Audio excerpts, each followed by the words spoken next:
السلام علیکم ورحمۃ اللہ وبرکاتہ۔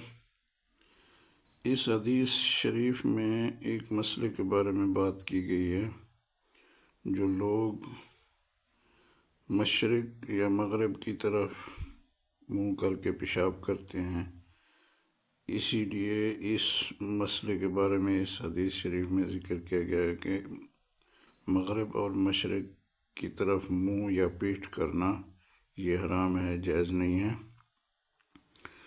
تو اسے غور سے سنیے اور سمجھیے۔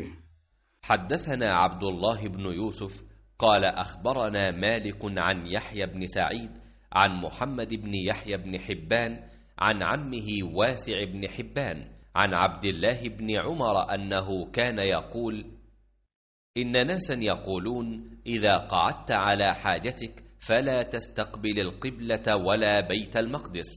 فقال عبد الله بن عمر: لقد ارتقيت يوما على ظهر بيت لنا فرأيت رسول الله صلى الله عليه وسلم على لبنتين مستقبلا بيت المقدس لحاجته، وقال: لعلك من الذين يصلون على أوراكهم.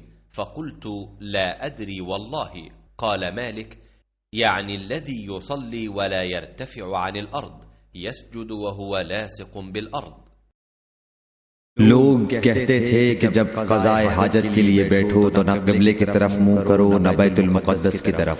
یہ سن کر عبداللہ بن عمر رضی اللہ تعالی عنہ نے فرمایا کہ ایک دن میں اپنے گھر کی چھت پر چڑھا تو میں نے حضرت صلی اللہ علیہ وسلم کو دیکھا کہ آپ بیت المقدس کی طرف منہ کر کے دو اینٹوں پر قضائے حاجت کے لیے بیٹھے ہیں۔ پھر عبداللہ بن عمر رضی اللہ عنہ نے واسع سے کہا کہ شاید تم ان لوگوں میں سے ہو جو اپنے چوتڑوں کے بل نماز پڑھتے ہیں۔ تب میں نے کہا: اللہ کی قسم میں نہیں جانتا کہ آپ کا مطلب کیا ہے۔ امام مالک رحمۃ اللہ نے کہا کہ عبداللہ بن عمر رضی اللہ تعالی عنہ نے اس سے وہ شخص مراد لیا جو نماز میں زمین سے اونچا نہ رہے، سجدے میں زمین سے چمٹ جائے۔ صحیح بخاری حدیث نمبر 145۔